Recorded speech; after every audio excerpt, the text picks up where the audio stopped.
If you guys want a really fun and cheap way to get yourself some FIFA coins, then check out FIFA Jackpot in the description down below. What you can do is you can open these crazy packs, get some crazy players, and get some crazy coins. If you want to do so, remember to use discount code KURT5 for 5% off. Boom! If you guys are looking to pick yourself up some cheap Microsoft points, PSN cards for the new team this season coming out soon, check out g2a.com. Also, if you want to get some cheap PC games, they're perfect for it. Check the links in the description down below. Cheap for Football Manager, CSGO, and all that great stuff. What's up, guys? Curtis here, and welcome to a brand new confirmed transfers episode. Today we have an absolutely jam-packed one, but it may as well be called the Stoke transfers episode because there is a lot of them. But nonetheless, if you guys do enjoy it, remember to smash that like button. If we can hit 750 likes this episode, guys, that would be absolutely amazing. Nonetheless, let's get straight into it. So we have a lot of players in this one. I think it might be the most transfers in any episode so far. But first up, we have Sammy Ameobi. He is on a loan deal to Cardiff. Very happy about that for him. I kind of like Sammy Ameobi. I don't know what it is. I enjoy using him on career mode and stuff like that. He's one of those players that I feel like you just kind of have to like. He's got a 1-year loan deal to Cardiff and could be very beneficial for him. Next up, we have Biani. This one was a bit of a weird one. There was not many sources of this, but it is definitely done. He's gone on a free transfer to Inter Milan. Many players they have picked up this transfer window already, but Biani was available for a free, and they've swooped him and picked him up. Good to see he'll still be available in Ultimate Team next year with that crazy pace.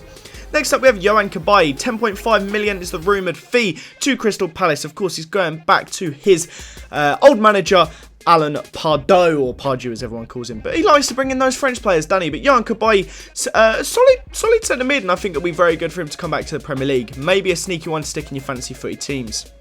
Next up, we have Casillas.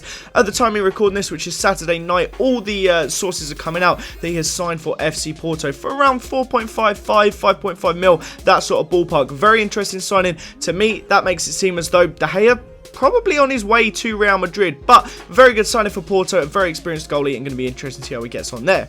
Next up, we have, I think it's Nadir Çiftçi. I think his first name's Nadir. I'm not sure if you say it Çiftçi, Çiftçi. I did go to Turkey, so I should know how to pronounce those letters because I was told. But nonetheless, he's made a move from Dundee to Celtic. Good to know he'll be staying in FIFA Ultimate Team. He's not going to one of those random clubs not in the game. 5-star skills. Hopefully, he keeps them next year.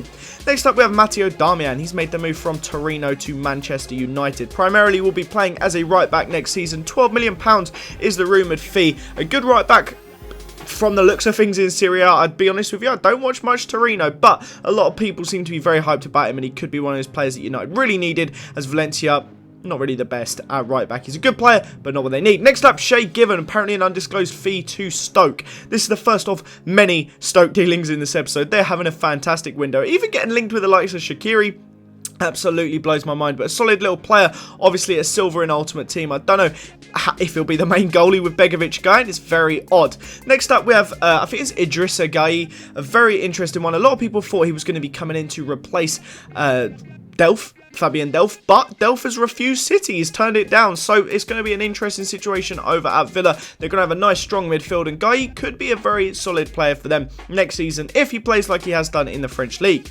Next up, we have Ivan Cavallero. This one was really tricky to find. I just happened to stumble across it from a retweet from the Monaco official page announcing they'd signed him, but there's not many sources other than Monaco themselves, which I guess are the most trustworthy, actually reporting it. But a very good player, looks like it'd be very fun to use in Ultimate Team. He's got an upgrade to 73 in head-to-head, which why I gave him a 73 rated card, looks good indeed.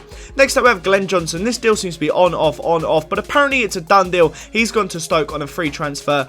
I mean, why not? He was a bit of a laughing stock at Liverpool, but at the end of the day, he's an England top level right back. Like, he's done it at international levels, so could be an interesting signing for Stoke, and it's the sort of player they need. Next up, we have Keogh. I've actually had this one sat on my computer for a couple episodes now, but I felt like I just needed to put it in. He's had his loan cancelled, and he's back to Atletico Madrid this season. Liverpool didn't want a 2-year loan that they had. They've paid a fee to take him back just after 1 year. Interesting from Brendan.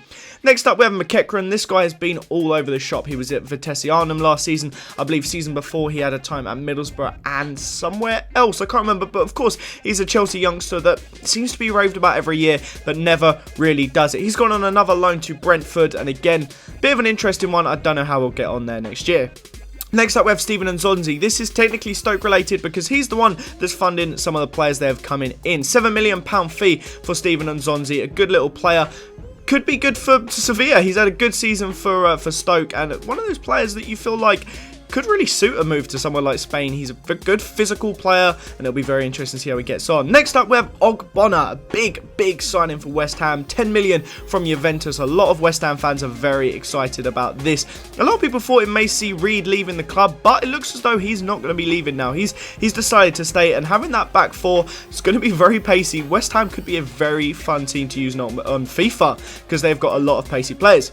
Next up, we have Van Ginkel, who's part of the Begovic deal. Now, I haven't actually got Begovic in this episode because I'm waiting to see more details about it, but Begovic is going to Chelsea and Van Ginkel is going there as part of a loan. The loan is completely confirmed. The Begovic deal is still kind of in the process, but Van Ginkel on loan to Stoke, another Chelsea player that they loan out constantly, very interesting. And last, but most certainly not least, we have Wijnaldum joining actually quite a big host of Dutch stars at Newcastle. Most of them are flops, but there's a few Dutch players over there. You'd be quite surprised. But Wijnaldum, a fantastic season for PSV's, made the move over to Newcastle. Going to be very fun to use in Ultimate Team. Linking him and Depay, oofed, very naughty. I hope you guys enjoyed this episode, though.